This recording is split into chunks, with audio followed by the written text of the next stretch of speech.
This lecture may be injurious to your sentiments. It may incur rational sense in you. Watch at your own discretion. Your sentiments are not my liability. Hello dear students. আজকে আমরা খুব বিখ্যাত একটা কবিতা নিয়ে আলোচনা করতে চলেছি, Andrew মার্ভেলের টু হিজ কয় মিস্ট্রেস। এই কবিতাটা মেটাফিজিক্যাল পোয়েট্রির একটা খুব নামকরা উদাহরণ। বেশিরভাগ কলেজে, ইউনিভার্সিটিতে এই কবিতাটা পড়ানো হয়। আমরা লাইন ধরে ধরে কবিতাটাকে শুধু বুঝবো তাই নয়, কবিতাটার থিম, তার ব্যাকগ্রাউন্ড, তার যা যা লিটারারি ডিভাইসেস রয়েছে, সব কিছু নিয়ে একটা ওভারঅল আলোচনা হবে। যদি তোমরা আমাকে একটু সময় দাও, একটু ধৈর্য দাও, তাহলে তোমরা এই কবিতাটা বুঝতে পারবে, এবং শুধু বুঝতে পারবে তাই নয়, তোমাদের মনে থাকবে। এমনভাবেই বুঝিয়ে দেব। তাহলে চলো শুরু করি। প্রথমে আমরা একটুখানি অ্যান্ড্রু মার্ভেল সম্পর্কে জেনে নিই। অ্যান্ড্রু মার্ভেল সপ্তদশ শতকের 17th সেঞ্চুরির একজন কবি, যিনি মেটাফিজিক্যাল পোয়েট্রির জন্য বিখ্যাত। তিনি শুধু কবি ছিলেন না, তিনি একজন রাজনীতির মানুষও ছিলেন। তিনি রাজতন্ত্রের বিরুদ্ধে যে শক্তি লড়াই করেছিল, সিভিল ওয়ার, এবং ক্ষমতায় এসেছিল অলিভার ক্রমওয়েলের নেতৃত্বে, তাদের সমর্থক ছিলেন, তাদের সঙ্গে ছিলেন। তার জন্ম 1621 খ্রিস্টাব্দে এবং মৃত্যু 1678 খ্রিস্টাব্দে, 1621 থেকে 1678। যে কবিতাটা আমরা পড়ছি, এই কবিতাটা পাবলিশড হয়েছিল 1681-তে, অর্থাৎ তার মৃত্যুর পরে, পস্থিমাসলি। অ্যান্ড্রু মার্ভেলের কবিতায় আমরা খুব সুন্দর কিছু আর্গুমেন্ট পাই। মানে তার কবিতার মধ্যে, বিশেষ করে এই কয়মিস্ট্রেস কবিতাটার মধ্যে আমরা দেখতে পাই যে ইমোশন আছে, আবেগ আছে, কিন্তু সেই আবেগটাকে কোথাও একটা ধরে রেখে তিনি আর্গুমেন্টের মাধ্যমে তার যে বক্তব্য সেটাকে পেশ করছেন। অর্থাৎ আবেগপ্রবণ হয়ে তিনি নিজেকে প্রকাশ করছেন না, তিনি আবেগটাকে আর্গুমেন্টের মধ্যে দিয়ে পেশ করছেন, তর্কের মধ্যে দিয়ে। তার কবিতায় যে মূল থিম যেটা আমরা এই কবিতাতে পাবো, সেটা রেনেসাঁসের সময়, নবজাগরণের সময়ের একটা খুব কমন থিম, খুব কমন বিষয়বস্তু। সেটা হলো কার্পে ডিয়েম। এখন এটা কি এবং কিভাবে হচ্ছে সবটাই আমরা দেখব কবিতাটা পড়তে পড়তে। প্রথমত এই কবিতাটা একটা মেটাফিজিক্যাল পোয়েম। মেটাফিজিক্যাল পোয়েম যদি কি কারোর ধারণা না থাকে, এটা একটা কমপ্লিকেটেড এবং খুব গুরুত্বপূর্ণ একটা টার্ম, যেটা খুব ডিটেইলে বোঝা দরকার। সেটার জন্য ভিডিও লেকচার বাংলায়, ইংরেজিতে আমার বানানো অলরেডি রয়েছে। যারা দেখতে চাও, যারা জানো না, তারা সেটা দেখে নিতে পারবে। আমি এই ভিডিওর এন্ড স্ক্রিনে আমি সেই ভিডিওগুলোর লিংক দিয়ে দেব। এই কবিতাটা শুধু একটা মেটাফিজিক্যাল পোয়েমের স্যাম্পল তাই নয়, এই কবিতাটা একটা ড্রামাটিক মনোলগও। ড্রামাটিক মনোলগ সেটা কি, সেটার উপরেও ভিডিও রয়েছে ডিটেইলে, কিন্তু খুব ব্রিফলি যদি আমি বলি, ড্রামাটিক মনোলগে একজন স্পিকার কথা বলে, আর একজন বা একাধিক সাইলেন্ট লিসেনার সেখানে প্রেজেন্ট, যাকে উদ্দেশ্য করে সে ওই কথাটা বলছে। সে একা কথা বলছে, দ্বিতীয় কারুর কথা আমরা শুনতে পাচ্ছি না বা পাচ্ছি না, শুধুমাত্র একজনের বক্তব্যই আমরা পাই। এবং সিচুয়েশনটা খুব ড্রামাটিক হয়। মানে একটা নির্দিষ্ট ক্যারেক্টার তার জীবনের একটা গুরুত্বপূর্ণ মোমেন্টে সে তার আবেগ, তার অনুভূতি, তার উপলব্ধি সে ব্যক্ত করছে, এরকম একটা সিচুয়েশন হয়।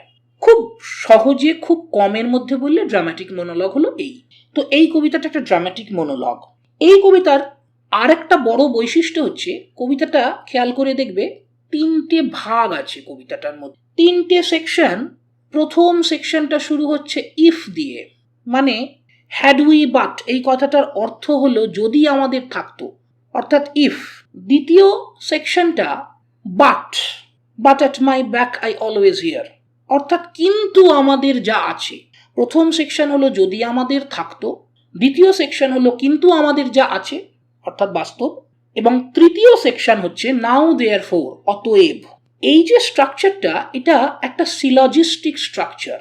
দর্শন শাস্ত্রে লজিক্যাল আর্গুমেন্টের ক্ষেত্রে একটা বিশেষ স্ট্রাকচার যেটা ফলো করা হয়, সিলজিজম। সিলজিজমে কি থাকে, দুটো প্রেমিস থাকে, মানে দুটো বাক্য আলাদা আলাদা, যে দুটো বাক্য তুমি ধরে নিচ্ছ যে এই দুটো বাক্য সঠিক, এতে কোনো ভুল নেই, তার থেকে তুমি একটা সিদ্ধান্ত বাক্যে উপনীত হও যে এই দুটো বাক্যকে জুড়ে আমি কি বুঝতে পারছি, তো সেটা হয় সিদ্ধান্ত বাক্য। যেমন যদি আমি বলি প্রথম প্রেমিসে যে অল হিউম্যানস আর মর্টাল, সকল মানুষ মরণশীল। দ্বিতীয় প্রেমিসে যদি আমি বলি সক্রেটিস একজন মানুষ, সক্রেটিস ইজ আ হিউম্যান। দুটো প্রেমিস আমি ধরে নিলাম, আমার এটা সিলজিজমের নিয়ম যে দুটো প্রেমিস সত্যি। যদি এই দুটো কথা সত্যি হয় তাহলে এর থেকে কি সিদ্ধান্তে আসা যেতে পারে, সেটা হচ্ছে কনক্লুশন বা সিদ্ধান্ত, সক্রেটিস ইজ মর্টাল। কেন?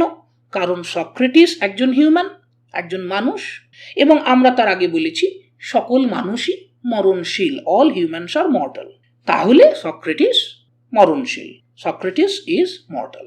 এই যে স্ট্রাকচারটা, মানে তিনটে পার্ট, দুটো প্রেমিস একটা কনক্লুশন দিয়ে লজিক্যালি একটা সিদ্ধান্তে আসা, এইটা হলো সিলজিস্টিক স্ট্রাকচার বা সিলজিজমের স্ট্রাকচার, যেটা মার্ভেল এই কবিতায় ব্যবহার করেছেন।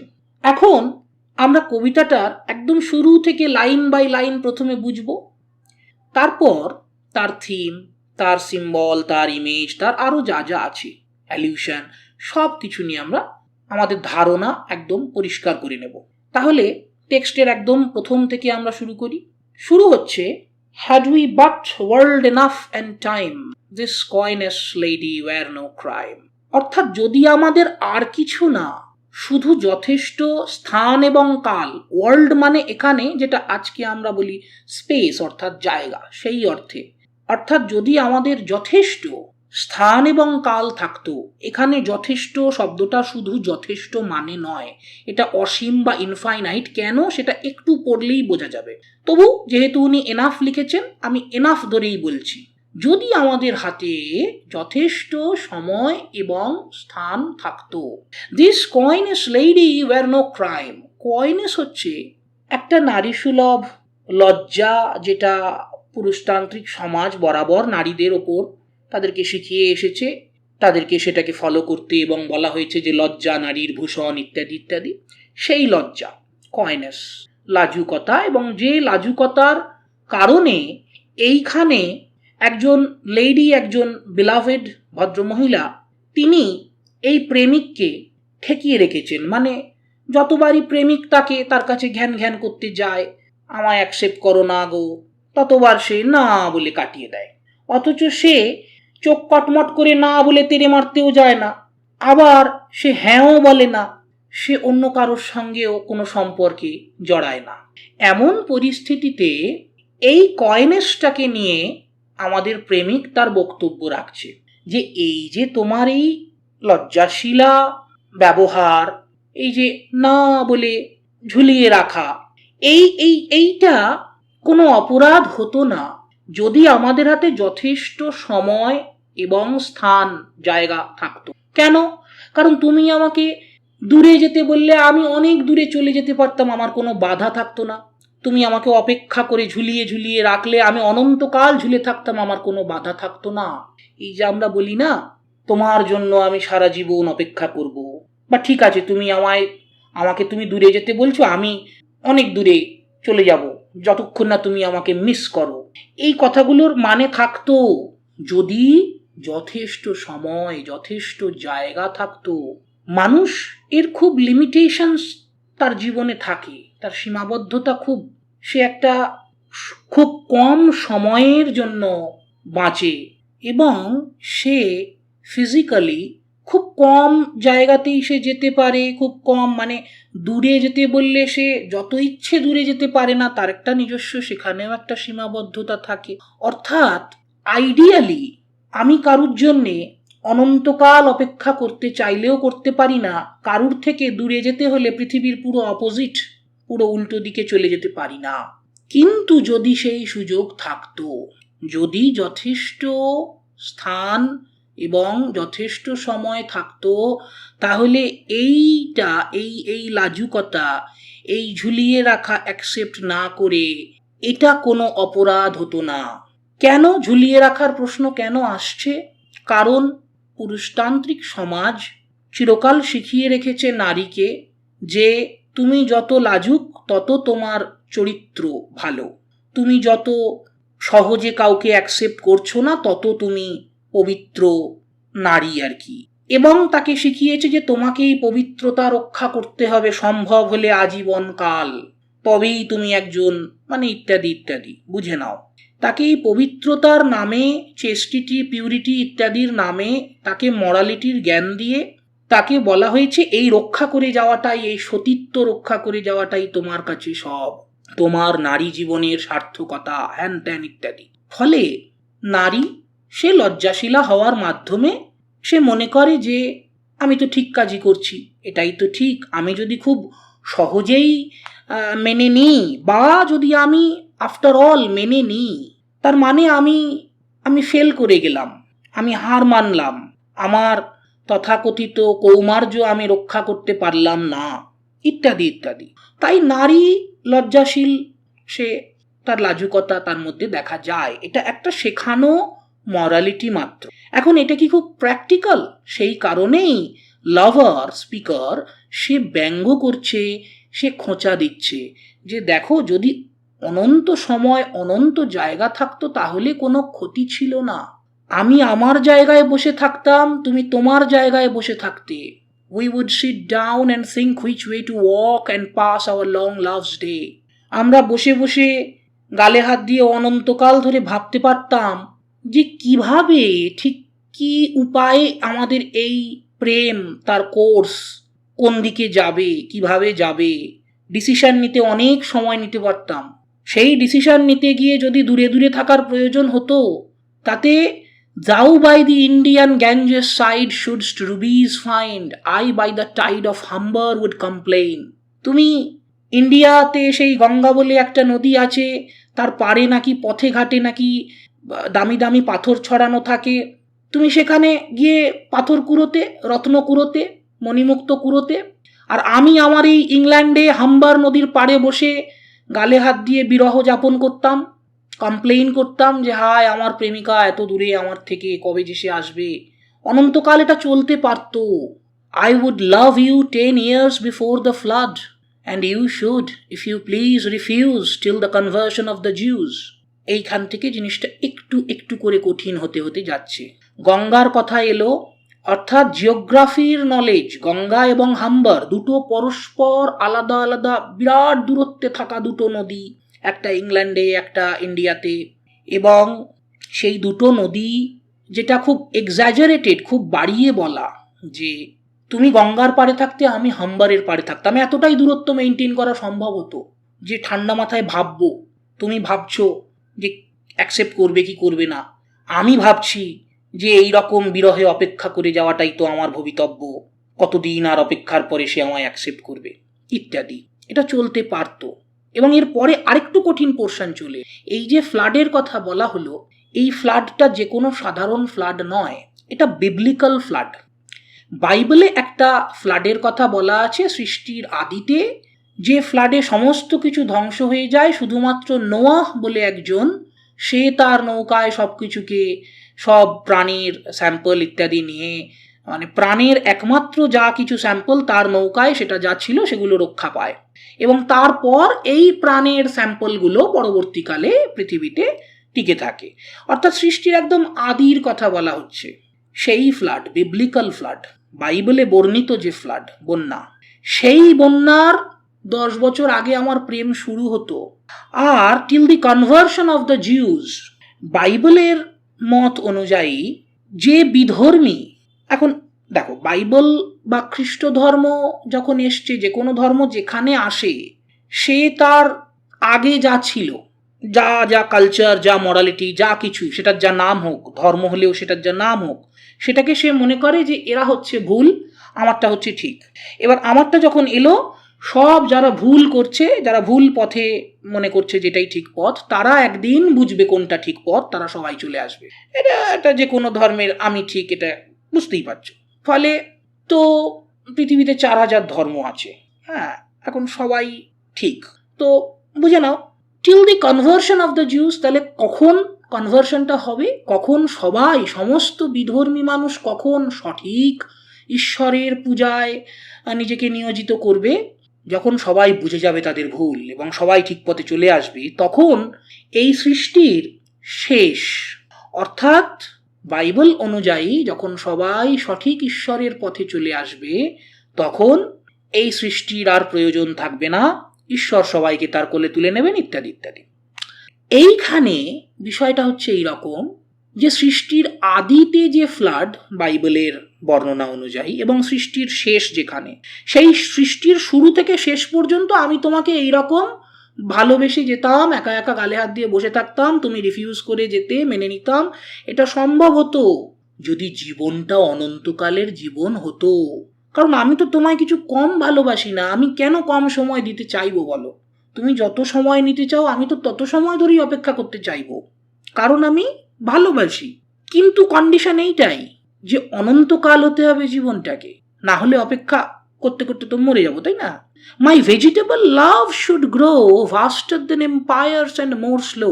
আর একটু কঠিন। তাহলে জিওগ্রাফির নলেজ হলো অ্যালিউশন, সরি ওটা অ্যালিউশন না, পরেরটা অ্যালিউশন, মানে বাইবেলেরটা অ্যালিউশন। জিওগ্রাফির নলেজ হলো, অর্থাৎ শো করলেন কবি যে আমি ভৌগোলিক জ্ঞান উল্লেখ করে বলছি জিনিসটা, যেটা মেটাফিজিক্যাল পোয়েট্রির একটা বৈশিষ্ট্য, যে সে বিভিন্ন বিষয়ের জ্ঞান, ইনফরমেশন, সায়েন্স হোক, জিওগ্রাফি হোক, যাই হোক, সব নিয়ে এসে সে একটু তার কবিতার মধ্যে সেটাকে সে দেখায় যে আমি এই পরিমাণ নলেজ আমার মধ্যে আছে, এবং সেইটা দিয়ে সে তার ব্যাখ্যায় সেটাকে কাজে লাগায়। তারপর বাইবেলের অ্যালিউশন হলো, বাইবেলকে উল্লেখ করে, বাইবেলের নির্দিষ্ট ঘটনাকে উল্লেখ করে বোঝানো হলো যে সৃষ্টির আদি থেকে অন্ত অবধি আমি তোমাকে ভালোবাসতাম, আমি কোথাও খামতি দিতাম না, বা আমার কোনো প্রশ্ন জাগতো না যে এর শেষ কবে, কোথায়, কারণ শেষ বলে কিছু থাকতো না তো, অনন্তকাল। এরপরের বক্তব্য হচ্ছে ভেজিটেবল লাভ। তখনকার দিনে না, দেখো খুব সিম্পলি যদি জিনিসটা বোঝাই, তাহলে ভেজিটেবলের গ্রোথ নিয়ে কথা বলা হচ্ছে। আর যদি আরেকটু ডিটেইলে বোঝাই, তখনকার দিনে ন্যাচারাল সায়েন্স বলো বা মানুষের ধারণা অনুযায়ী মানুষ ভাবতো যে পৃথিবীতে এই যে জীবজগৎ সৃষ্টি, প্রকৃতিতে এই সৃষ্টির যত জীব যা কিছু আছে, তারা হায়ারার্কিক্যালি 3টে লেভেলে বিলং করে, 3টে লেভেলে তারা আছে। সবার উপরে যে আছে সে হচ্ছে মানুষ, কেননা তার গ্রোথ আছে, অর্থাৎ তার চেহারা ছোট থেকে বড় হয়, তার বয়স হয়, তার গ্রোথ আছে। তারপর সে চলাফেরা করতে পারে, দ্বিতীয় বৈশিষ্ট্য, এক জায়গা থেকে আরেক জায়গায় মুভ করতে পারে। এবং তৃতীয় বৈশিষ্ট্য, তার মধ্যে র্যাশনাল থিঙ্কিং আছে, রিজন আছে, চিন্তা শক্তি, যুক্তি বুদ্ধি দিয়ে যে চিন্তা শক্তি, সেই চিন্তা শক্তির কথা হচ্ছে। ফলে মানুষ হচ্ছে সবার উপরে। এর থেকে একটা গুণ যদি কম পড়ে যায়, সেটা হলো চিন্তা শক্তির গুণটা যদি না থাকে, চলাফেরা এবং গ্রোথ, তাহলে হলো বাদবাকি সব অ্যানিমাল, তাদের মধ্যে গ্রোথ এবং চলাফেরা, তারা ছোট থেকে বড় হয়, বয়স হয় এবং চলাফেরা করতে। এরও পরে হচ্ছে ভেজিটেশন, গাছপালা এবং ফলমূল, তাদের মধ্যে যে কোয়ালিটি আছে সেটা হচ্ছে শুধু গ্রোথ, তারা এক জায়গায় বাড়ে, তাই তারা হচ্ছে একদম সেই ক্যাটেগরিতে, মানে হায়ারার্কির একদম নিচে তার অবস্থান, যেহেতু তার ক্ষমতা শুধুমাত্র গ্রোথে, সে চলাফেরা করতে পারে না এবং চিন্তার র্যাশনাল থিঙ্কিংয়ের জায়গা নেই। এটা তখনকার দিনের বলতে পারো এক ধরনের ক্লাসিফিকেশন, নেচারকে 3টে ক্যাটেগরিতে ভাগ করে। তো উনি বলছেন ভেজিটেবল গ্রোথের কথা। ভেজিটেবল কিরকম ভাবে গ্রো করে? দেখো, মানুষের গ্রোথ যেমন তাড়াতাড়ি হয়, তাড়াতাড়ি ইন দ্য সেন্স দেখা যাচ্ছে ছোট থেকে সে বড় হচ্ছে, তত্তর করে বড় হচ্ছে, এবং তার জীবনটাকে, এটাকে অঙ্কের হিসেবে দেখলে হবে না, দার্শনিক দিক থেকে দেখতে হবে যে তার জীবনটাও তুলনামূলক ক্ষণস্থায়ী। তার বাড়তে বাড়তে সে একটা জায়গায় গিয়ে সে থেমে যায়, তারপর সে বুড়ো হতে থাকে, ঝুঁকে যেতে থাকে, আস্তে আস্তে তারপর সে মৃত্যুর কোলে ঢলে পড়ে। অন দি আদার হ্যান্ড, উল্টো দিকে ভেজিটেবল খুব ধীরে ধীরে বাড়ে। এই যে তার বৃদ্ধিটা, এবং তার তো বৃদ্ধি ছাড়া আর কোনো গতি নেই, নড়াচড়া আর কিছু নেই, সুতরাং তার এই বৃদ্ধিটার যে গতি, এই গতিটা খুবই স্লথ গতি, এবং সে বাড়তেই থাকে, বাড়তেই থাকে। উনি বলছেন ভেজিটেবল লাভ, অর্থাৎ লাভটা অ্যাজ ইফ সেটা একটা ভেজিটেবল, তার গ্রোথটা ভেজিটেবলের মতোই স্লো, এবং তার গ্রোথের লিমিটটা কোথায়? লাইক ভাস্টার দেন এম্পায়ার্স। এম্পায়ার্স মানে কি? সাম্রাজ্য। শুধু আজকে আমরা যেটা দেশ বলে ভাবি সেইটুকু কিন্তু সাম্রাজ্য নয়। সাম্রাজ্য মানে কি? আলেকজান্ডারের সাম্রাজ্য, রোমান সাম্রাজ্য, ব্রিটিশ সাম্রাজ্য, মানে বিরাট। আজকের হিসেবে কত কত দেশ জুড়ে একটা সাম্রাজ্য হয়। এবার ভাবো, একটা ভেজিটেবলের স্পিডে যদি গ্রোথ হয় কোনো কিছুর, আর সেটার চেহারা যদি ওই লেভেলে পৌঁছতে হয়, তার মানে তাতে কত সময় লাগবে? ইনফাইনাইট অলমোস্ট, মানে আমাদের এক্সপ্রেশনে আমরা বলতে পারি ইনফাইনাইট সময় লাগবে, অঢেল সময় লাগবে, হিসেব নেই তার। তাই উনি বলছেন আমার প্রেম, আদর্শ প্রেম, সে আরো স্লোলি গ্রো করতো। কত স্লোলি? ভেজিটেবলের মতো স্পিডে আর এম্পায়ারের মতো সাইজে গিয়ে সে তার গ্রোথ হতো। And more slow if possible. কিরকম সেই স্লো হলে ব্যাপারটা আরো কিরকম হবে সেটাকে তিনি বোঝাচ্ছেন, বলছেন যে An 100 years should go to praise thine eyes, and on thy forehead gaze, 200 years to adore each breast, but 30,000 to the rest, an age at least to every part, and the last age should show your heart. অর্থাৎ এই যে শ্লথগতির প্রেম, তাতে আমি তোমার প্রতিটি অঙ্গ প্রত্যঙ্গকে worship করতাম, adore করতাম, অর্থাৎ সময় দিতাম সোজা বাংলায়। এই প্রতিটি অঙ্গ প্রত্যঙ্গকে সময় দিতাম। প্রথমত উনি বলছেন সেঞ্চুরি আফটার সেঞ্চুরি, কোথাও 100 বছর, কোথাও 200 বছর। কেন?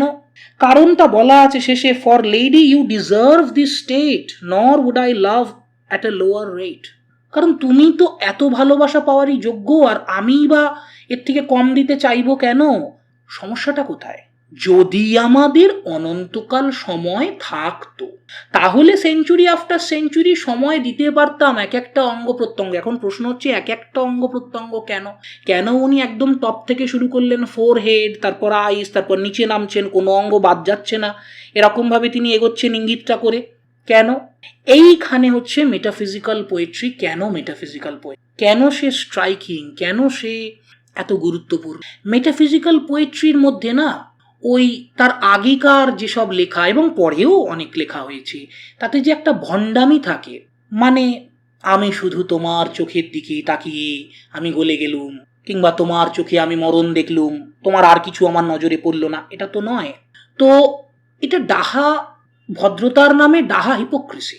যে আমি যখন দেখছি আমি শুধু একটা মানুষের মন দেখছি, আমি শুধু একটা মানুষের চোখ দেখছি, আমি শুধু একটা মানুষের মুখ দেখছি, এরকম তো হয় না। যেটা হয় না বাস্তব, যেটা সত্যি, সেটাকে কেন আমি বলবো না? সেটা কি যখন আমি চেপে যাচ্ছি, যখন চেপে গিয়ে শুধু আমি চোখের বর্ণনাই বলছি আর মনের কথাই বলছি, তখন কোথাও একটা ভণ্ডামি থাকছে নাকি? যে আমি না, এটা ঠিক ভদ্র নয়, এটা ঠিক সভ্য নয় বলে আমি কোনো কিছুকে উল্লেখ করছি না, কিন্তু ব্যাপারটা হচ্ছে সেটা আছে, সেটা এক্সিস্ট করে, সেটা আমি দেখি এবং সেটা আমি উপভোগ করি, এবং সেটাও অংশ। আমি যখন কাউকে ভালোবাসি তখন তাকে সর্বাঙ্গীনভাবে ভালোবাসি। সেই ভালোবাসার মধ্যে শুধুমাত্র এক আধটা অংশকে আমি দেখতে পাচ্ছি আর বাকিগুলো ভ্যানিশড, এরকম তো হয় না, হতে পারে না। তাই কবি এই ধরনের কথা বলছেন, কারণ তখনকার দিনে এ ধরনের কথা বলাটা মানে ভদ্র সমাজের কাছে চক্ষুশূল বিষয় ছিল। এসব কি কথা? এগুলো তো লালসার কথা, এগুলো তো মানে এই ধরনের, কারণ ধর্ম, মরালিটি, সমাজ আমাদের যা শেখায় আর কি, এগুলো বলতে হবে না। তাহলে তো আর আমাদের মানে দেখো, যদি শরীরের প্রতিটি অঙ্গ প্রত্যঙ্গ না থাকতো আর তাকে নিয়ে যদি আমরা না ভাবতাম, না আকর্ষিত হতাম, তাহলে আমরা আজ এক্সিস্ট করতাম না। বাস্তব সত্যি যে যাই বলুক। এখন এই বাস্তব সত্যিগুলো রক্ষণশীল মানসিকতার গায়ে লাগে, তারা মনে করে সবটাই মন্ত্র পড়ে হয় বোধ হয়। তো ন্যাচুরালি উনি এই জায়গাটায় স্ট্রাইক করছেন। উনি বলছেন যে আমি এত ধীরে ধীরে প্রতিটি অঙ্গ প্রত্যঙ্গকে গুরুত্ব দিয়ে তাকে অ্যাডোর করতাম, অ্যাডমায়ার করতাম, ওয়ার্শিপ করতাম, আমি কোথাও এতটুকু খামতি দিতাম না। কারণ তুমি কোনো কিছুতে কম পাওয়া ডিজার্ভ করো না। তুমি আমার কাছে পারফেক্ট, আমার কাছে পারফেক্ট। তুমি পারফেক্ট কিনা সেটা বড় কথা নয়, তুমি আমার কাছে পারফেক্ট। আমি তোমাকে সর্বাঙ্গীনভাবে পছন্দ করি, ভালোবাসি। তাহলে আমি তোমার সমস্ত দিককেই আমি যত সময় প্রয়োজন অঢেল সময় দিয়ে আমি তাকে গুরুত্ব দিয়ে তাকে আমি দেখতাম। তাই এই কথাটা এলো। এবার এই সেকশনের মধ্যে খেয়াল করে দেখো কতগুলো হাইপার বুলি আছে। হাইপার বুলি হচ্ছে বাড়িয়ে বলা, উচ্চারণটা কিন্তু হাইপারবোল নয়, হ্যাঁ, উচ্চারণটা হাইপারবুলি। ডিকশনারি দেখবে এটা আমরা খুব সাধারণভাবে এই উচ্চারণটা ভুল করি, হাইপারবোল বলে ফেলি, যেহেতু BOLE, কিন্তু ইংরেজি ভাষায় উচ্চারণের নিয়মকানুন খুবই সর্বনেশে, ফলে এক্ষেত্রে BOLE বোল হয় না, হাইপারবুলি। কেন হয় এই প্রশ্ন করার কোনো মানে নেই, ইংরেজি ভাষায় এরকমই, এটা খুব ফোনেটিক ল্যাঙ্গুয়েজ নয়। হাইপারবুলি হচ্ছে যখন কেউ কোনো কিছুকে খুব এক্সাজারেটেড করে বলে, খুব বাড়িয়ে বলে। কেন বাড়িয়ে বলে? একটা কমিক এফেক্ট তো আছেই, ব্যঙ্গ একটা আছেই, প্লাস কিছু বোঝানোর উদ্দেশ্যেও। কোনো কিছু কত অ্যাবসার্ড সেটা বোঝানোর উদ্দেশ্যে। এই যে যখন বলছে আমি তোমাকে সৃষ্টির আদি থেকে শেষ পর্যন্ত ভালোবাসতাম, তুমি বুঝতে পারছো দূর এটা হয় নাকি, কিন্তু যুক্তি তো আছে, কারণ আমি কম ভালোবাসতে চাইবো কেন? ভালোবাসা যদি হয় সেটা তো অসীম হবে, ঠিকই তো। আদর্শ ভালোবাসা, আইডিয়ালি কোনো কিছুকে দেখলে সেটা তো অসীমই হওয়ার কথা। তাহলে বলছে যেটা, তাহলে তো ঠিক আছে, কিন্তু তুমিও জানো আমিও জানি এটা খুব বাড়িয়ে বলা হয়ে গেল, এটা হতে পারে না। এবং এই যে আমার মনের মধ্যে এটা কাজ করলো, তখনই আমি বুঝলাম যে আদর্শ ভালোবাসায় আদর্শ চিন্তা, আইডিয়ালি কি হওয়া উচিত সেটা চিন্তা করে যদি আমরা ভাবতে যাই তাহলে সেটা খুব হাস্যকর হয়ে যাবে। আমরা যদি সেঞ্চুরি আফটার সেঞ্চুরি একজনকে প্রেইজ করতে কাটিয়ে দিই, আমরা তো সেঞ্চুরি বাঁচবো না। এটা ঠিক, অনন্তকাল তার জন্য অপেক্ষা করা উচিত, অনেক দূরে দূরে দাঁড়িয়ে দুজনের 1 সেঞ্চুরি ধরে ভাবা উচিত যে আমরা পরস্পরকে অ্যাকসেপ্ট করবো কিনা, বা ইত্যাদি ইত্যাদি, কিভাবে হবে, কি আমাদের প্ল্যান, ভাবা উচিত, প্রচুর সময় দিয়ে ভাবা উচিত। কিন্তু সেই উচিত কি আর কি হয়, কি হওয়া সম্ভব, দুটোর মধ্যে তফাৎ আছে। এইটা বোঝানোর জন্যে এই হাইপারবুলি বা এক্সাজারেশনগুলো ব্যবহার করা হয়েছে, যে তুমি বেস্ট, তোমাকে আমি কোনো অংশে কম ভালোবাসবো না, এবং তার জন্যে আমি যে লেভেলে যাওয়া উচিত আমি সেই লেভেলে ভালোবাসতে চাই। সেই লেভেলে ভালোবাসা তখনই সম্ভব যদি যথেষ্ট ওয়ার্ল্ড অ্যান্ড টাইম, অর্থাৎ সময় এবং স্থান থাকে। এখানে যথেষ্টর মানেটা কি? এক্সাজারেশনটা পড়ে, এতগুলো এক্সাজারেশন পড়ে আমরা বুঝতে পারলাম যথেষ্ট মানে এখানে শুধু যথেষ্ট নয়, এটা ইনফাইনাইট। যথেষ্ট শুধু তখনই হবে, এই কথাগুলো, এই কন্ডিশনগুলো তখনই মানা যাবে যখন যথেষ্ট শব্দটার অর্থ হচ্ছে অসীম। অসীম সময় থাকলে তখনই একটা মানুষকে সেঞ্চুরি আফটার সেঞ্চুরি এইভাবে একটা স্টেপ বাই স্টেপ ভালোবাসার একটা চ্যাপ্টারকে এগোনো যেতে পারে। আরেকটা জিনিস লক্ষণীয়, সেটা হচ্ছে মেটাফিজিক্যাল কনসিট কি, সেটা হয় তোমরা বুঝেছো, অলরেডি জানো, আর না হলে তোমরা বুঝে নেবে পরে আমি যে ভিডিওর লিঙ্ক দেবো সেখান থেকে। তো মেটাফিজিক্যাল কনসিট, এই যে খুব ডিসপ্যারেট দুটো ইমেজকে কম্পেয়ার করা, এখানে দেখো ভেজিটেবলের সঙ্গে লাভকে কম্পেয়ার করা হলো। কোথায় একটা ভেজিটেবল আর কোথায় লাভ, দুটোকে কম্পেয়ার করা হলো। অর্থাৎ আইডিয়াল লাভের গ্রোথ ধীরে ধীরে হবে, অনেক ধীরে হবে, যত ধীরে হবে তত ভালো আর কি। সেইটার সঙ্গে ভেজিটেবলের কম্প্যারিজন, আমরা কম্প্যারিজনটা কেন সেটা খুব ভালোভাবে বুঝতে পারছি, কিন্তু কম্প্যারিজনটা খুবই অড অ্যান্ড স্ট্রাইকিং। এটা একটা মেটাফিজিক্যাল কনসিটের উদাহরণ। এরপরে আমরা চলে আসছি সেকেন্ড অংশটায়, সেকেন্ড পার্টটায়। বলা হচ্ছে but at my back I always hear time's winged chariot hurrying near. এখানে উচ্চারণটা উইংগেড হবে, দেখো ই এর ওপরে একটা দাগ আছে, তার মানে ইটার উচ্চারণ হবে, না হলে ছন্দ কাটবে, তাই জন্য দাগটা দেওয়া আছে, ঠিক আছে, না হলে নর্মালি উইংড উচ্চারণ হওয়ার কথা। তো but at my back I always hear time's winged chariot hurrying near, এর মানে হলো কিন্তু আমি সর্বক্ষণ শুনতে পাই আমার পিছনে মহাকালের রথের চাকার শব্দ। মহাকাল এগিয়ে আসছে, মৃত্যু এগিয়ে আসছে। এই যে আমরা জন্মেছি, জন্মিলে মরিতে হবে, অমরকে কোথা কবে, চিরস্থির কবে নীর হায়রে জীবন নদে। মধুসূদন। তার মানে হলো যে মুহূর্তে আমার একটু ম্যাচিউরিটি এসছে জীবন সম্পর্কে, সে মুহূর্তে আমি বুঝে গেছি যে জীবনটা একটা কেসিনাগের চৌবাচ্চা, যে চৌবাচ্চায় ফুটো আছে আর জল সারাক্ষণ লিক করে যাচ্ছে, যাকে ঠেকানো যায় না। তাহলে মহাকালের রথের চাকা মৃত্যু প্রতি মুহূর্তে আমার দিকে একটু একটু করে এগিয়ে আসছে। আমরা বলছি একটু একটু, জীবন যত আমরা শেষের দিকে যাই তত আমাদের মনে হয় যেন খুব তাড়াতাড়ি এগিয়ে আসছে, কারণ আমাদের মনে হয় জীবনটা বড় তাড়াতাড়ি ফুরিয়ে গেল। আর যত আমরা কম বয়সে থাকি তত আমাদের মনে অনেক সময় আছে, তখন মনে হয় একটু একটু করে মৃত্যু তো আসছে, ওটা কি আছে। আমরা তখন বার্থডে সেলিব্রেট করি যে আজ তোমার কত বয়স, না আমার বয়স 30। আমরা এটা ভাবছি না যে আমার বয়স 30, এই কথাটার কোনো মানে নেই, আসল হচ্ছে চৌবাচ্চায় কতটা জল বাকি আছে সেটা আমরা জানি না। যখন ওই 30টাই 50 বা 60 হয়ে যায় তখন আমাদের মাথায় ওটা স্ট্রাইক করে, আর তখন আমরা ভাবি মহাকালের রথের চাকা খুব তাড়াতাড়ি আসছে, এগিয়ে আসছে, কত তাড়াতাড়ি 50 বছর চলে গেছে, আর তো কম আছে, যাই থাকুক না কেন কম। তখন আমাদের মনে হয় যে রথের চাকাটা যেন খুব তাড়াতাড়ি এগিয়ে আসছে। যত কম বয়স তত মনে হয় যে ঠিক আছে, সময় আছে। তো but at my back I always hear time's winged chariot hurrying near. যার সেই সেন্সটা চলে এসছে, যে বুঝতে পারছে জীবন খুব অল্প সময়ের, এর একটা লিমিট, সবচেয়ে বড় লিমিট হচ্ছে সময়। সেই এবং রেনেসন্সের সময় না, নবজাগরণের সময়ের যে টেক্সটগুলো তুমি যদি দেখো, শেক্সপিয়ারের সনেট বলো, স্পেন্সার বলো, যাই হোক তুমি যদি দেখো, দেখবে ওই সময়ের ফিলসফিক্যাল চিন্তাভাবনার মধ্যে এটা খুব কমন একটা কোয়েশ্চেন ছিল যে আমরা বলছি জীবন খুব ভালো, যদি সেটা খুব ভালো তাহলে সেটা এত কম কেন, এত ক্ষণস্থায়ী কেন? এই ক্ষণস্থায়িত্বটা কি একটা ভালো বৈশিষ্ট্য? আর জীবন যদি ক্ষণস্থায়ী হয় তাহলে তার এগেইনস্টে আমরা স্ট্রাগল করব কিভাবে? যার একটা অন্যতম উদাহরণ হচ্ছে নবজাগরণের সময় লেখকরা মনে করতেন আর্ট বেঁচে থাকবে, আমি যদি আর্ট ক্রিয়েট করি জীবন তো শেষ হয়ে যাবে কিন্তু আর্ট বেঁচে থাকবে। এই কথাগুলো দেখবে শেক্সপিয়ারের সনেটে, স্পেন্সারের সনেটে ঘুরে ফিরে আসে যে আমি চলে যাব, আর্ট বেঁচে থাকবে। তার কারণ তারা ফোকাস করেন ওই জায়গাটায় যে জীবন ক্ষণস্থায়ী, আমি তো বেশি দিন নেই, তাহলে টিকে থাকবো কিভাবে? টিকে থাকবো আর্টের মাধ্যমে। এটা তখনকার একটা খুব প্রিভ্যালেন্ট আইডিয়া, খুব চলতো এটা। তো উনিও ফোকাস করছেন ওইখানে, time's winged chariot hurrying near and yonder all before us lie deserts of vast eternity. এবার যদি আমরা এভাবে চলতে থাকি, মানে এরকম ঠেলাগাড়ি স্পিডে আর কি, রিলেশনশিপ ঝুলে ঝুলে রোপওয়ে যদি এরকম ভাবে ঝুলে থাকা চলতে থাকে, তাহলে মহাকালের রথের চাকা এসে পিষে দিয়ে চলে যাবে, আর কি পড়ে থাকবে? মরুভূমি। কারণ জেনারেশন আর গজাবে না তো। সবাই অনন্তকাল ধরে ভাবছে কবে কতদিন ঠেকিয়ে রেখে অ্যাকসেপ্ট করলে মানে ব্যাপারটা ঠিক, মানে লজ্জাটা যথেষ্ট মাত্রায় হয়, যথেষ্ট মাত্রায় ঝুলিয়ে রাখা হয়, যথেষ্ট মাত্রায় তারপর ধীরে ধীরে ধীরে ধীরে প্রেমের সমস্ত চ্যাপ্টারগুলো হয় সময় দিয়ে দিয়ে।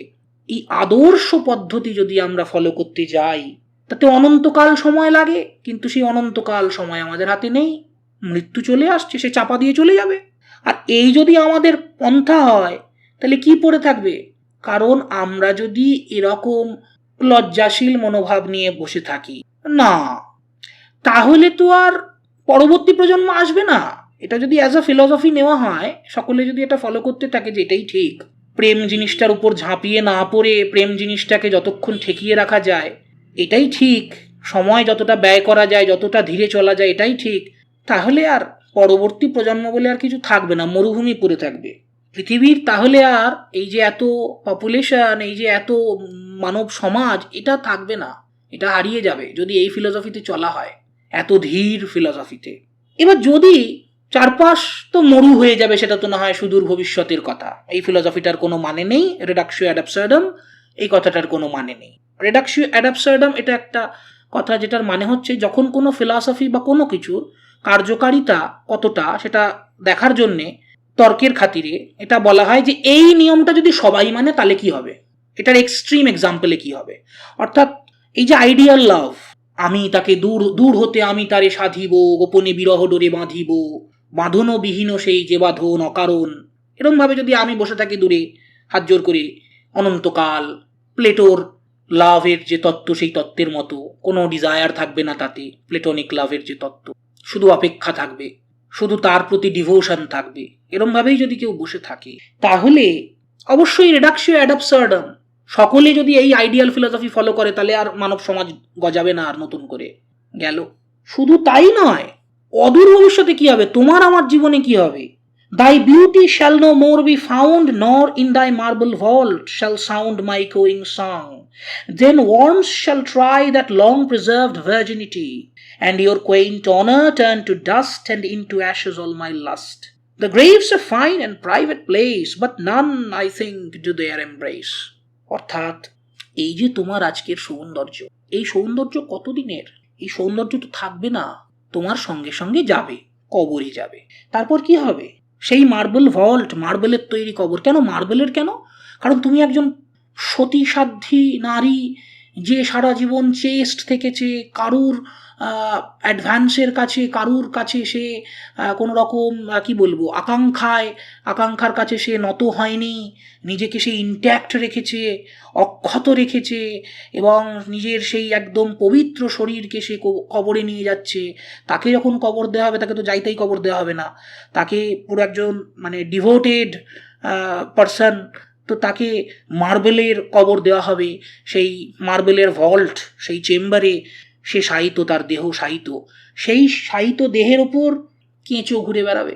কারণ দেহে যখন পচন ধরে তখন সেগুলো ওই ছোটোখাটো জীবজন্তুর খাদ্যে পরিণত হয়। তা এই যে তোমার এই এত কষ্ট করে প্রিজার্ভ করা, এই যে তুমি ঠেকিয়ে রাখছো যে না আমার পবিত্রতা রক্ষা করতে হবে, এই পবিত্রতা বায়োলজির হিসেবে, নেচারের হিসেবে কি? এটা আজ আছে সুন্দর, কাল এটা সুন্দর আর থাকবে না, ব্যবহারযোগ্য থাকবে না, তারপর এটা মরে যাবে, তারপর এটা পচবে, গলবে, কেঁচোয় খাবে। তাহলে কি দাম এই শরীরটার? শরীরটা যদি ব্যবহার না হয়, শরীর ব্যবহার মানে কিন্তু শুধু প্রেমের ক্ষেত্রে নয়, যে কোনো ক্ষেত্রে শরীর যদি ব্যবহার না হয়, আমি যদি পুতু পুতু করে রেখে দিই, শরীর কি যাবে কোথাও? যাবে না তো, সে তো এখানেই থাকবে, এখানেই ধ্বংসপ্রাপ্ত হবে। তা যে চৌবাচ্চার জলটা বেরিয়ে যাচ্ছে, আমি ঠেকাতে পারবো না, হোয়াট ক্যান আই ডু? আমি কি করতে পারি? ওই জলটাকে কি করে ব্যবহার করা যায় সেটা ভাবতে পারি। মার্ভেল এখনো সেখানে যাচ্ছেন না, মার্ভেল ওটাতে যাবেন, 3rd সেকশনে যাবেন। তার আগে উনি কি বলছেন, দেখো তোমার এই যে তথাকথিত এত দামি অনার, এত সম্মান, সবকিছু সবই তো ধুলোয় মিশবে। কারণ বাইবেলে বলা আছে, ডাস্ট দাও আর্ট, টু ডাস্ট রিটার্নেস্ট। তুমি ধুলো থেকে গড়ে উঠেছো, তুমি ধুলোয় মিলিয়ে যাবে। তাই যদি হয়, তাহলে তোমার এই এত স্বাদের প্রোটেক্ট করা সুন্দর শরীর আলটিমেটলি তো ধুলো হবে। এবং উনি বলছেন না মাই লাভ, উনি বলছেন আমার এই ঘ্যানে এই যে প্রার্থনা, সেদিন আর তোমার কানে যাবে না। উনি বলছেন মাই ইকোয়িং সং, সেটা তোমার কানে আর পৌঁছবে না ওই কবরে। আর বলছেন into Ashes all my last, অর্থাৎ আমিও একদিন গত হয়ে যাব। আমারও এই যে তথাকথিত লালসা, উনি লালসাই ব্যবহার করছেন, লোভ লালসাই ব্যবহার করছেন উনি লাভ বলছেন না। কেন? কারণ লাভ শব্দটা ধর্মের একচেটিয়া ব্যাখ্যায় হয়ে গেছে অন্যরকম। তার মধ্যে পবিত্রতা অনেক শব্দ চলে এসছে, ঠিক আছে, লোকে আমার সমালোচনা করে, তো আমরা এই যৌনতা, শরীর, এই আকাঙ্ক্ষা, এইসবের কথা বলছি, এগুলোকে লোকে লালসা বলে, তো তাহলে তাই, এটাকে তুমি যে নামে ডাকবে তাই। তোমার মতে আমার চাওয়াটা যদি লাস্ট হয়, তাহলে লাস্ট, তুমি যে নামে ডেকে খুশি, সেই লাস্টটাও তো ছাই হয়ে যাবে। উনি বলছেন না আমারটা লাভ। কেন বলছেন না? কারণ তুমি যদি স্বীকার করতে না চাও এটা লাভ, আমার কোনো জোর দেওয়ার দরকার নেই যে না না না এটা লাভ, এটা লাস্ট নয়।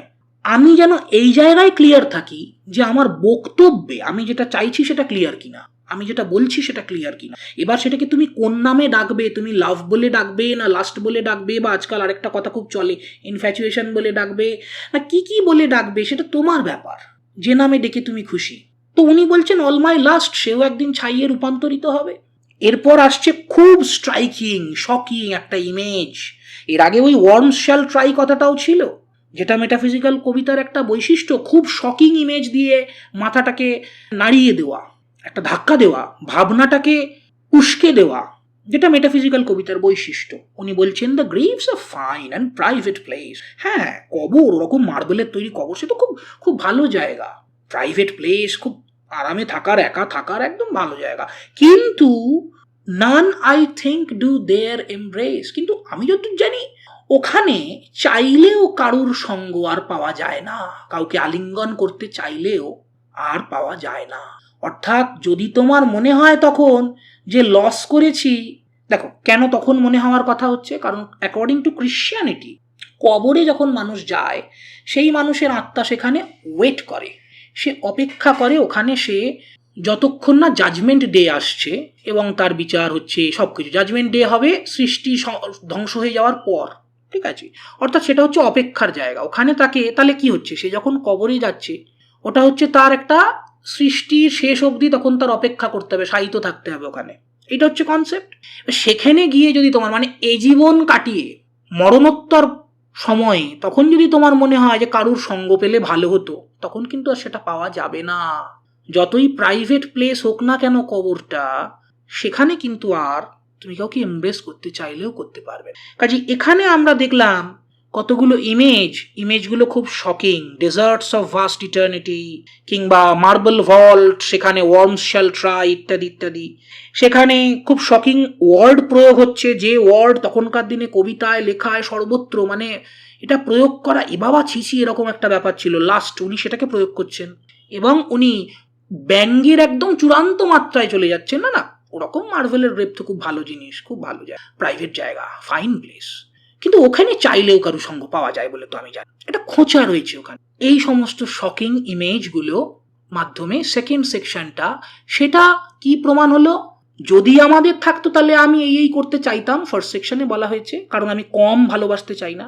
কিন্তু বাস্তব হচ্ছে এই, আমাদের এই সীমাবদ্ধতা আছে। সীমাবদ্ধতাটা কি? সোজা সত্যি কথা, সময় নেই, জীবনের সময় খুব অল্প। এটা ওই রকম উদার চিত্তে নষ্ট করলে হবে না, জীবন অত সময় দেবে না। তো এইটা গেল সেকেন্ড সেকশন। এবারে তাহলে দুটো সিলজিস্টিক স্ট্রাকচারের যে দুটো প্রেমিস হয়, দুটো প্রেমিস হয়ে গেল, যদি এই থাকতো, আর বাস্তবে কি আছে। অতএব এবারে আসবে third section. Now therefore, while the youthful hue sits on thy skin like morning dew, and while thy willing soul transpires at every pore with instant fires, now let us sport us while we may, and now, like the amorous birds of prey, rather at once our time devour than languish in his slow-chapped power. এইবারে আসছে সিলজিজমের conclusion, নাও therefore, অর্থাৎ কি হলে কি করতে পারতাম, সেই romantic idealistic চিন্তাভাবনা কি বর্তমানে আমার বাস্তবে আমার আছে, কি আমার কন্ডিশন। অতএব আমাদের সিদ্ধান্ত কি, আমরা কি করতে পারি, অর্থাৎ আইডিয়াল ইচ্ছা নিয়ে এবং বাস্তবের সীমাবদ্ধতা নিয়ে আমরা কি করতে পারি। While the youthful hue sits on thy skin like morning dew, সকালের শিশির ঘাসের উপর, খুব ক্ষণস্থায়ী একটা সৌন্দর্য, তার সাথে তুলনা করা হলো, এটা খুব কমন, এই তুলনাটা খুব কমন যৌবনের সৌন্দর্যের সঙ্গে। যে যৌবন আমরা মনে করছি যে জীবন খুব বড়, বা যৌবনে তো অনেকগুলো বছর, কিন্তু আসলে এটা খুব, প্রথম কথা জীবন খুব ছোট, আমাদের যত জানার, যত দেখার, যত কিছু সম্ভব তার তুলনায়, মানে এই দুনিয়াটা যত বড় তার তুলনায় জীবনটা খুবই ছোট। তার আবার একটা অংশ হচ্ছে যৌবন, সেটা নিঃসন্দেহে আরো ছোট। ফলে সেটাকে তুলনা করা হয় ওই সকালে ঘাসের ওপর, ঘাসের ডগায় শিশির, যে শিশির কিছুক্ষণের জন্য দেখতে সুন্দর, কিন্তু সে অল্পক্ষণ বাদেই ঝরে যাবে। নিরবিন্দু দুর্বাদলে নিত্যকিরে ঝলঝলে, কেনা জানে অম্ববিম্ব অম্ব মুখে সদ্য পাতি। আবারও মধুসূদন, এটা খুব চিরন্তন, এইটা কবিতায় এই এই এই উদাহরণ বারবার এসছে। জীবন খুব ক্ষণস্থায়ী, শিশির বিন্দুর মতো, ঘাসের ডগায় শিশির বিন্দুর মতো। তো উনি বলছেন যে এই যে আমাদের ইউথ, যৌবন, তার যে আভা, তার যে রং, তার যে জৌলুস, তার যে সৌন্দর্য, এক কথায় সেটা ওই শিশিরের মতোই ক্ষণস্থায়ী। আজকে যখন তোমার willing soul transpires at every pore with instant fires, আজকে যখন তোমার মনের মধ্যে ইচ্ছেটা আছে, কিন্তু তুমি কোনো কারণে চেপে যাচ্ছ, কিন্তু ইচ্ছেটা আছে যখন, সেটা তোমার প্রত্যেকটা রন্ধ্রে রন্ধ্রে যৌবনের উদ্দীপনা, সেটা যখন রয়েছে যৌবনে, সেটা যখন রয়েছে প্র্যাকটিক্যালি আজকে, তখন সেটাকে ব্যয় করার, যখন এটা চলে যাবে তখন তো আর এটাকে নিয়ে হাউতাস করে কোনো লাভ নেই। Now let us sport us while we may, ওই চলে গেল, তারপরে যেখানে হলো না খেলা, সে খেলা ঘরে আজি নিশিদিন মন কেমন কেমন করে, কেঁদে তো লাভ নেই। তো যদি খেলাধুলায় অংশগ্রহণ করতে হয়, তাহলে যখন খেলাধুলার ক্ষমতাটা আছে তখন অংশগ্রহণটা করতে হবে। এখানে স্পোর্ট মানে কি বলা হচ্ছে, এটা একটা ইনুয়েন্ডো, বুঝতেই পারছো। এবং শুধু সেইখানে থেমে থাকা হচ্ছে না, কবি বলছেন লাইক অ্যামোরাস বার্ডস অফ প্রে, তুলনা কাদের সঙ্গে করা হচ্ছে, লাভার বিলাভেডের রিলেশনশিপকে তুলনা করা হচ্ছে অ্যামোরাস বার্ডস অফ প্রে, শিকারী পাখি। তারা যখন, বার্ডস অফ প্রে শিকারী পাখি, মানে বুঝে নাও ঈগল, বাজ পাখি ইত্যাদি ইত্যাদি। এবং তারা যখন অ্যামোরাস, মানে তারা যখন যৌন আকাঙ্ক্ষায় উত্তেজিত, সেই অবস্থায় তারা যেরকম, তারা খুব অ্যাগ্রেসিভ, ঠিক আছে, তাদেরকে না দেখে মনে হয় তারা যেন মানে একে অপরের ওপর ঝাঁপিয়ে পড়ছে। যেমন তারা শিকার করে ঝাঁপিয়ে, সেই রকম অ্যামোরাস অবস্থায় শিকারী পাখি তাদেরকে দেখে মনে হয় তারা একে অপরের ওপর ঝাঁপিয়ে পড়ছে। সেখানে কোনো মাইল্ডনেস, কোনো সফটনেস, কোনো পুতু পুতু ব্যাপার নেই আর কি। প্রেমটাকে ওইটার সঙ্গে তুলনা করছেন, করে বলছেন যে rather at once our time devour. কেন অ্যাগ্রেসিভ?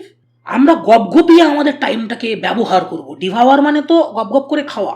এখানে সময়কে খাবো, সময়কে তো খাওয়া কারোর পক্ষে সম্ভব নয়, সময় তো এমনি ক্ষয়ে যায়, যেতে থাকে। কিন্তু সময়টাকে ব্যবহার করার কথা হচ্ছে। যে সময়টা ক্ষয়ে যাচ্ছে, ওই যে চৌবাচ্চার জলটা বেরিয়ে যাচ্ছে, ওই জলটার প্রতিটা বিন্দু একেবারে ব্যবহার করব আমি। কিভাবে? সময়টা যেভাবে যে গতিতে যাচ্ছে তার থেকেও বেশি গতিতে, বেশি aggressively. That's why amorous birds of prey এর তুলনাটা এলো। ওই ধীর লয়ে চললে হবে না, কারণ সময় খুব তাড়াতাড়ি, আমাদের রেসটা হচ্ছে সময়ের সাথে। সময় খুব তাড়াতাড়ি আমাদেরকে গিলে খেয়ে নিচ্ছে, মৃত্যুর দিকে নিয়ে চলে যাচ্ছে। আমাকে তার সঙ্গে কম্পিট করতে হবে, কাজেই আমাকে তার চেয়েও বেশি অ্যাগ্রেসিভ হতে হবে। এবং দেন ল্যাঙ্গুইশ ইন হিজ স্লো চ্যাপ্ট পাওয়ার। যদি আমরা সেটা না করি তাহলে কি হবে? সময় চলে যাবে, স্লোলি স্লোলি, ধীরে ধীরে সে আমার উপর নেমে আসবে, তার ক্ষমতায়, তার থাবার তলায় আমি নিজেকে হারিয়ে ফেলবো। আর তারপর ল্যাঙ্গুইশ করা ছাড়া, বিলাপ করা ছাড়া, ওই যেটা বললাম, যেখানে হলো না খেলা সে খেলা ঘরে আজি নিশিদিন মন কেমন কেমন করে, রবীন্দ্রসঙ্গীত কাছে যবে ছিল এর শেষ দিকের অংশ এটা। তো সেই যদি সময়েরটা সময়ে যাওয়া না হয়, সময়েরটা সময়ে করা না হয়, সেই সময় যখন পেরিয়ে যাবে তখন ওই বসে বসে হাত কামড়ানো ছাড়া, ল্যাঙ্গুইশ করা ছাড়া আর কিছু বাকি থাকবে না। কি করার কথা হচ্ছে এখানে? উপভোগ করার কথা হচ্ছে। এই উপভোগের একটা, জীবনে বিভিন্ন রকম উপভোগ আছে, তার মধ্যে একটা অবশ্যই প্রেম, এবং প্রেমের সঙ্গে যৌনতার হরিহরাত্মা সম্পর্ক, পরিষ্কার কথা। ফলে সেইটা জীবনের একটা অঙ্গ। এটাকে এমা ছিছি করে, নানা ইস উস করে, এটা বোকা বোকা আইডিয়া, প্র্যাকটিক্যাল নয় এটা। কেন নয় সেটা এতক্ষণ আমরা কবিতাটা, ওনার আর্গুমেন্টটা আমরা দেখে এসেছি। তাই কথাটা কি বলা হচ্ছে? Let us roll all our strength and all our sweetness up into one ball. আমাদের স্ট্রেংথ, আমাদের সুইটনেস, স্ট্রেংথের সঙ্গে জেনারেলি ম্যাসকুলিনিটিকে রিলেট করা হয়, আবার সুইটনেসের সঙ্গে জেনারেলি ফেমিনিনিটিকে রিলেট করা হয়। তো স্ট্রেংথ অ্যান্ড সুইটনেস উভয়ের কোমলতা এবং সবলতা সবকিছু একটা বলে রূপান্তরিত। বল একটা গোল, একটা স্ফেরিক্যাল অবজেক্ট, একটা সার্কেল, একটা পারফেক্ট রাউন্ড, তাই তো? এই বৃত্তটা পারফেক্ট যেটা, এইটা কিভাবে ক্রিয়েটেড হয়? দুটো ইমপারফেক্ট পোর্শন, আমি তুমি, প্রেমিক প্রেমিকা, উভয়ে মিলে এই পারফেকশনটা তৈরি হবে। এটা হলো ওপর ব্যাখ্যা। আর এর মধ্যে একটা সেক্সুয়াল ইনুয়েন্ডো আবারও আছে। যখন দুটি মানুষ পরস্পরের সঙ্গে শারীরিক সম্পর্কে লিপ্ত হয়, তার একটা বিশেষ পজিশনের কথা বলা হচ্ছে, যেখানে বাইরে থেকে জিনিসটাকে যদি দেখা হয় তাহলে দেখা যাবে একটা স্ফেয়ার, এদিকে একটা হেমিস্ফেয়ার, ওদিকে একটা হেমিস্ফেয়ার, মিলে একটা গোল, একটা বৃত্ত মতন তৈরি করছে। সেইটার কথা বলা হচ্ছে ইনুয়েন্ডো হিসেবে। সেটাকে আলগা করে সেটাকে বলা হচ্ছে যে চলো একটা বল ক্রিয়েট করি, অর্থাৎ বৃত্তটা সম্পূর্ণ করি। এখন এই বৃত্তটাকে তুমি ওই অর্থে নেবে, ইনুয়েন্ডোর অর্থে নেবে, নাকি তুমি শুধু ওপর যে একটা পারফেক্ট জিওমেট্রিক্যাল স্ট্রাকচার সেই অর্থে নেবে, দুটোই পসিবল।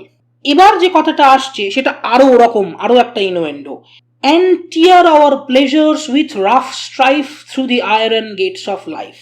এখন দেখো, দুনিয়ায় যা কিছু আনন্দের, না, এই দুনিয়ার একটা প্যারাডক্সিক্যাল ব্যাপার হচ্ছে, যা কিছু আনন্দের তাকে অর্জন করতে কিছু স্ট্রাইফ, কিছু স্ট্রাগল, কিছু রাফ পিরিয়ড পেরিয়ে যেতে হয়, কিছু কষ্ট করতে হয়, তারপর সেই প্লেজারটা আসে। এখন এখানে কষ্ট বলতে বা রাফ স্ট্রাইফ বলতে যৌন সম্পর্কের রাফনেসের কথা বলা হচ্ছে, এটাও তুমি বলতে পারো। আবার এটা বলতে পারো যে এই যে অ্যাগ্রেসিভ লাভ, এই যে বাদবাকি সব কিছু ভুলে গিয়ে প্র্যাকটিক্যাল হওয়া, যেগুলো যে মরালিটি বা সোশ্যাল কোড আমাকে বেঁধে রাখছে, না না এটা করলে কেমন দেখায়, না না এরকম একটু লজ্জাশীলা হতে হয়, না হলে একটু ভদ্র লোক, নইলে লোকে কি বলবে, নানান রকমের এইসব, এইগুলোর বাদ দিয়ে গিয়ে রাফ হওয়া। কোনটা রাফ, তুমি কোন অর্থে নেবে, দুটোই ইকুয়ালি ভ্যালিড। পরের যে লাইনটা রয়েছে, through iron gates of life, এইখানে চলে আসছে সেক্সুয়াল ইনুয়েন্ডো যদি আমি বলি, rough strife, iron gates of life দুভাবে ব্যাখ্যা করতে পারি আয়রন গেটস অফ লাইফ। একটা হলো জীবন আমাদেরকে যে বেঁধে রাখছে তার যে পাওয়ার, সেইটাকে যদি বলি আয়রন গেটস অফ লাইফ, লাইফকে হারাতে হবে, লাইফ নামক দুর্গকে হারাতে হবে, তাহলে তার আয়রন গেট, একটা দুর্গকে অ্যাটাক করতে গেলে বা ব্রিচ করতে গেলে তার গেটে আঘাত করতে হয়। সেই আয়রন গেটকে আঘাত করার উপায় কি? জীবনের হাতে, সময়ের হাতে একদিন হবে, যখন হবে দেখা যাবে, এরকমভাবে ছেড়ে না দিয়ে সময়টাকে এমনভাবে ব্যবহার করো যে জীবন তোমাকে বেঁধে রেখেছে, সে তোমাকে তার আন্ডারে কন্ট্রোল করে রেখেছে, যে তুমি তার চাকর, তুমি তার দাস, সে সময়টা খেয়ে নিচ্ছে, ডিকের দিকে তুমি এগিয়ে যাচ্ছ, ক্ষয়ের দিকে তুমি এগিয়ে যাচ্ছ। এটার এগেনস্টে লড়াই করার একটাই উপায়, যে সময়টা আছে সেটাকে ব্যয় করা। অর্থাৎ it is a strife against life. Life যে ক্ষণস্থায়ী, সেই ক্ষণস্থায়িত্বের এগেনস্টে লড়াই, যে যেটুকু ক্ষণ বা যেটুকু সময় আমার হাতে আছে সেটাকে আমি এত ভালো ব্যবহার করব। এটা একটা অর্থ হতে পারে। আর সেক্সুয়াল ইনুয়েন্ডোর দিক থেকে যদি আমরা রাফ স্ট্রাইফ মানে ওই সেক্সুয়াল অর্থে ধরি, এবং সেটা খুবই খুবই ভ্যালিড, সেটা খুবই সোজাসাপটা একটা ব্যাখ্যা, এমন নয় যে এটা বাড়িয়ে বলা হচ্ছে। তুমি যদি বই দেখো তাহলে তুমি এটাই পাবে, মূলত বেশিরভাগ ক্ষেত্রে তুমি এই ব্যাখ্যাটাই পাবে। নারী দেহ হচ্ছে যেখান থেকে লাইফ প্রডিউসড হয়, একজন নারীর থেকে আরেকজন জন্মায়, তো সে হচ্ছে সেই লাইফের কি বলবো জন্মদাত্রী। সেই যেখান থেকে লাইফ জন্মায়, আয়রন গেটস অফ লাইফ যদি সেই অর্থে নেওয়া হয়, তাহলে এটা হচ্ছে জেনিটালিয়ার কথা বলা হচ্ছে, এবং বলা হচ্ছে যে tear our pleasures through rough strife through the iron gates of life. এখন একটা মিসকনসেপশন দীর্ঘদিন ধরে সমাজে প্রচলিত, বিভিন্ন সমাজে, এবং এখনো মেজরিটি এটাতে বিশ্বাস করে, কিন্তু এটা মিসকনসেপশন, সেটা হচ্ছে দ্য কনসেপ্ট অফ হাইমেন, এবং বিশ্বাস করে ভার্জিনিটি, তার সঙ্গে হাইমেনের সম্পর্ক, হাইমেন সেটা লুজ হলে ইত্যাদি ইত্যাদি, ভার্জিনিটি লুজ হয় ইত্যাদি ইত্যাদি। আসলে এই কনসেপ্টটা ভুল, মেডিকেল সায়েন্সও তাই বলে, এবং তোমরা এটা নিয়ে ঘাঁটলে তোমরা জানতে পারবে। আমার মনে হয় সবার জানা উচিত, কারণ এই মিসকনসেপশনটার জন্য আমাদের সমাজে অনেক আজে বাজে ঘটনা ঘটে। এই মিসকনসেপশনটা সেঞ্চুরি আফটার সেঞ্চুরি চলে আসছে হাইমেন সম্পর্কিত, এটা তখনও ন্যাচারালি ছিল। তো জেনারেলি ওই টিয়ারিংয়ের যে কথাটা বলা হচ্ছে, টিয়ার আওয়ার প্লেজার্স, আসলে বলতে চাওয়া হচ্ছে যে টিয়ারিং দ্য হাইমেন, এবং থ্রু রাফ স্ট্রাইফ, সেই রাফনেসের মাধ্যমে আয়রন গেটস অফ লাইফ, অর্থাৎ যেটা এই বিলাভেড বা যে কোনো বিলাভেড খুব গুরুত্ব দিয়ে যেটাকে মনে করে যে সে প্রোটেক্ট করার মাধ্যমেই তার ক্যারেক্টার প্রোটেক্টেড হবে, সেইটাকে অগ্রাহ্য করার কথা বলা হচ্ছে, এবং বলা হচ্ছে যে সময়টাকে ব্যবহার করো, এটাকে প্রোটেক্ট করার মাধ্যমে তুমি চিরন্তনভাবে এটাকে তুমি কোনো কাজে লাগাতে পারবে না, কারণ ওই যে কবরের ইমেজটা ছিল, thus though we cannot make our son stand still yet we will make him run। কি করে? সান তো এমনিই দৌড়চ্ছে, তাকে কি করে আবার মেক হিম রান করবে কি করে? এইটা একটা এক্সপ্রেশন, যেটাতে বোঝাতে চাওয়া হচ্ছে যে আমি সানকে জেলাস করে তুলব। সানকে আমি দাঁড় করিয়ে রাখতে পারি না, অর্থাৎ সময়কে আমি থামিয়ে দিতে পারি না। সময় হচ্ছে যে আমাকে গিলে খাচ্ছে প্রতিনিয়ত, সময়কে আমি দাঁড় করিয়ে রাখতে পারি না। সান হচ্ছে সময়ের প্রতিনিধি সিম্বলিক্যালি। সান পাক খাচ্ছে তখনকার ধারণা অনুযায়ী, ঠিক আছে, তখনকার ধারণা অনুযায়ী এবং বিবলিক্যাল ফেইথ অনুযায়ী, সবকিছু অনুযায়ী সান পাক খায় আর পৃথিবী দাঁড়িয়ে থাকে। গ্যালিলিও এবং গ্যালিলিওর এফেক্টটা আরো পরে আসবে, সে পৌঁছবে, ঠিক আছে। এনিওয়ে, আমরা যদি সায়েন্সের দিক থেকেও না দেখি, এই যে আমরা চোখে দেখছি সূর্য দৌড়চ্ছে, এইটুকুই যথেষ্ট আমাদের কাছে। সূর্য দৌড়চ্ছে, এই অবস্থায় সূর্য হচ্ছে কে? সময়ের প্রতিনিধি। সে দৌড়চ্ছে আর দিন রাত হচ্ছে, আবার দিন হচ্ছে, তাকে তো আমি দাঁড় করাতে পারবো না, মানে আমি সময়কে থমকে দিতে পারবো না। কিন্তু আমরা এমনভাবে সময়কে ব্যবহার করব যে সান জেলাস হয়ে যাবে, সে বলবে না না না না, এরা তো বড্ড বেশি সময়টাকে ভালোভাবে ব্যবহার করছে, আমার আরো তাড়াতাড়ি দৌড়ানো দরকার, এইটা সে ভাববে। অর্থাৎ সে জেলাস হয়ে যাবে আমরা এত এফিশিয়েন্টলি সময়কে ব্যবহার করব সেইটা দেখে। অর্থাৎ সময়কে রুখতে তো পারবো না, যেটা আমি বললাম, ওই চৌবাচ্চার জল তো বেরিয়ে যাচ্ছে, ওকে তো আমি রুখতে পারবো না, এটাই লাইফের নিয়ম। তাহলে ওই জলটাকে আমি খুব ভালোভাবে ব্যবহার করতে পারি, বড় জল। তো এই কবিতাটা তাহলে সেন্ট্রাল আইডিয়াটা কি? সেন্ট্রাল আইডিয়াটা হচ্ছে carpe diem carpe florem, seize is the flower, seize is the day. এই যে অ্যাকচুয়ালি খুব পুরনো দিনের একজন কবি হোরেস, তিনি লিখেছিলেন কার্পে ডিএম কোয়াম মিনিমুম ক্রেডিউলা পোস্টেরো।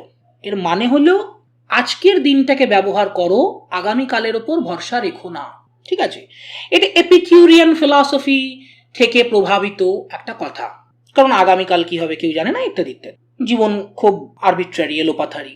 তো সেই কারণে এই কথাটা, এই থিমটা রেনেসাঁসের সময় বিভিন্ন কবিতায় ফুটে উঠেছে, যেটার মধ্যে অন্যতম এই কবিতাটাও। তাহলে কার্পে ডিএম থিম আমরা দেখতে পেলাম যে সিলজিস্টিক স্ট্রাকচারে কিভাবে প্রথমে উনি আইডিয়ালি কি হওয়া উচিত, প্লেটোর যে ধারণা আইডিয়াল লাভ, প্লেটোনিক লাভ, বা একদম সত্যিকারের রোমান্টিক আইডিয়া অফ লাভ, সেইটাকে উনি প্রথমে রাখলেন। দ্বিতীয়তে রাখলেন আমাদের রিয়ালিটি, বাস্তব কি এবং কেমন, লাইফ কি এবং কেমন, তার সীমাবদ্ধতা কি। তৃতীয়তে সিদ্ধান্তে এলেন যে আমাকে তো মেনে চলতে হবে বাপু এই সীমাবদ্ধতাকে। আমি যদি এই সীমাবদ্ধ জায়গায় দাঁড়িয়ে আকাশ কুসুম কল্পনা করি তাহলে তো হবে না, তাহলে আমি কি করতে পারি, আমার হাতে কি আছে, সেইটাতে আসছেন সিদ্ধান্তে। তো এইভাবে এই কবিতাটা যাচ্ছে। কবিতাটাতে প্রচুর ইমেজের ব্যবহার আছে, যেমন টাইমকে তিনি এই যে উইংগেড চ্যারিয়েট হারিং নিয়ার, রথের সঙ্গে তুলনা করছেন। ইমেজ যেন একটা রথ ধেয়ে আসছে, এরকম ইমেজ কত কত কত জায়গায় দাও। ওইখানে যে বলা আছে গ্যাঞ্জেসের পারে তুমি রুবি কুড়োবে, আমি হাম্বারের পারে বসে থাকবো, ইমেজে ভর্তি গোটা কবিতা। তার মধ্যে প্রচুর ইমেজ, বিশেষ করে প্রথম সেকশনটা তো হাইপারবুলি ভর্তি, একদম এক্সাজারেশন, সাংঘাতিক ভাবে বাড়িয়ে বলা সেখানে দেখানো হয়েছে। যদি আমরা দেখি যে অ্যালিটারেশন প্রয়োগ হয়েছে কিছু জায়গায়, যার মধ্যে অন্যতম যেমন দেখতে পারো লং লাভস ডে, লং লাভ LL, ঠিক আছে, এ ধরনের কিছু অ্যালিটারেশন পাবে। তারপর মূল বিষয়বস্তু যেটা বললাম কার্পে ডিএম, অর্থাৎ সিজ দ্য ডে, দিনটাকে ব্যবহার করো, আজকে যে দিনটা সেটাকেই ব্যবহার করো, পরের দিনের আশায় বসে থেকো না। এই থিমটা হচ্ছে মূল থিম। এটাকে এক্সপ্লেইন করার জন্যে বলা হয়েছে আরও কিছু কিছু জিনিস, যেমন দ্বিতীয় সেকশনটায় বলা হয়েছে the fleeting nature of time, সময় কত তাড়াতাড়ি বয়ে যায় এবং সেটাকে অবহেলা করা উচিত নয়। আর গোটা কবিতাটার সিলজিস্টিক স্ট্রাকচার মিলিয়ে বোঝাতে চাওয়া হয়েছে যে দেখো বাপু, আইডিয়ালিজম, আইডিয়াল অর্থাৎ যা আদর্শ, যা হওয়া উচিত সেটা একদিকে, আর যা বাস্তব রিয়াল সেটা অন্যদিকে। এই দুটোকে মিলিয়ে আমি কি করতে চাইছি আর বাস্তব কি, এই দুটোকে মিলিয়ে আমাকে প্র্যাকটিক্যাল চিন্তাভাবনায় আসতে হবে। এইটা হলো কবিতাটার মূল উদ্দেশ্য বা বক্তব্য। দেখো, মার্ভেলের কবিতাটা কিন্তু কোথাও আমি তোমায় এত ভালোবাসি অত ভালোবাসি ইমোশন দেখাচ্ছে না, কিন্তু তোমার চোখ এত সুন্দর, নাক এত সুন্দর, কোথাও ইমোশন দেখাচ্ছে না। শুধু যেটা তখনকার দিনে হয়ে আসতো, মানে অতিরিক্ত ইমোশন দেখানো এবং সেই ধরনের জিনিস, যেটাকে শেক্সপিয়ার খানিকটা ডিনাই করেছিলেন সনেট নাম্বার 130-তে, যে না আমি ওই রকমভাবে যা ইচ্ছে তাই ফ্ল্যাটারি করে করে গল্পের গরু গাছে তুলে আমি প্রেম নিবেদন করতে পারবো না, আমি যা সত্যি আমি তাই বলবো। আবার মার্ভেল এখানে যেটা করছেন সেটাও কিন্তু খুবই ট্র্যাডিশনালি যা হয়ে আসছে তার বাইরে। অর্থাৎ তিনি পরিষ্কার বলছেন আমি কত ইমোশনাল তাই দিয়ে আমার বক্তব্যের ভ্যালিউ দেখা হবে তা নয়, বক্তব্যকে ইভ্যালুয়েট করা হবে তা নয়, আমি কতটা যুক্তি দিয়ে তর্ক দিয়ে বোঝাতে পারছি যে হ্যাঁ আমি যেটা বোঝাতে চাইছি সেটা কারেক্ট। অর্থাৎ এখানে বক্তব্যটা খুব সোজা, যে দিনটাকে ব্যবহার করো, সময়টাকে অবহেলা করো না, কিন্তু বলার কায়দাটা সম্পূর্ণ স্ট্রাইকিং, সম্পূর্ণ আলাদা। যেটা কবিতায় সচরাচর দেখা তখন তো যেতই না, এখনো কম যায়, সেটা হচ্ছে যুক্তি, আর্গুমেন্ট, তর্ক, যেন মনে হচ্ছে কেউ তর্কে কাউকে হারাতে বসেছে। এইটা খুব ইম্পর্ট্যান্ট। মেটাফিজিক্যাল কবিতায় বরাবরই ইম্পর্ট্যান্ট কি বলা হচ্ছে তার থেকে কিভাবে বলা হচ্ছে, সেটা কিভাবে বলা হচ্ছে। ফলে এই জায়গাটায় তোমাদের একটুখানি নজর দিতে হবে, কিভাবে বলা হচ্ছে সেটা একটুখানি খেয়াল করতে হবে। মেটাফিজিক্যাল কনসিটগুলো, অর্থাৎ যেখানে তুলনা হচ্ছে খুব দূরে থাকা দুটো জিনিসের তুলনা, যেমন যেটার তুলনা আমরা কল্পনাই করি না কিন্তু লজিক দিয়ে তুলনা করা হচ্ছে, তো সেগুলো মেটাফিজিক্যাল কনসিট। সেগুলোকে আলাদা করে আন্ডারলাইন করে নেবে, নিয়ে যখন পরীক্ষায় লিখবে তখন এই ধরনের উদাহরণ দু চারটে করে মনে রাখবে এবং সেগুলোকে সেখানে দেবে, দিয়ে এক্সপ্লেন করে দেবে যে হ্যাঁ আমি মেটাফিজিক্যাল কনসিট বুঝি, আমি এই কবিতার এই লাইনটা ধরে আমি দেখালাম যে মেটাফিজিক্যাল কনসিট কিভাবে হয়, ভেজিটেবলের সঙ্গে লাভকে তুলনা করছে, হলো, দিয়ে সেটাকে আমি এক্সপ্লেইন করলাম, তাহলে আমি বুঝেছি মেটাফিজিক্যাল কনসিট কি। পরীক্ষককে এটা বোঝাতে হবে। তো এইভাবে, এছাড়া উত্তর কিভাবে লিখবে যদি সেটা নিয়ে তোমাদের কোনো ডাউট থাকে তাহলে সেক্ষেত্রেও আমি একটা ছোট্ট ভিডিও বানিয়েছি, how to write a critical appreciation, সেটা চ্যানেলে আছে, আমি লিঙ্ক এন্ড স্ক্রিনে দিয়ে দেবো, তোমরা সেটাও দেখে নিতে পারো। 13 মিনিটের একটা ভিডিও দেখে নিলে, ইনফ্যাক্ট ওটার উদাহরণটাও কয়েমিস্ট্রেস দিয়েই মূলত একটু বোঝানো যে কিভাবে একটা উত্তর লিখতে হয়, ক্রিটিক্যাল অ্যাপ্রিসিয়েশন, ওভারঅল অ্যানালিসিস, সেটা তোমরা দেখতে পারো।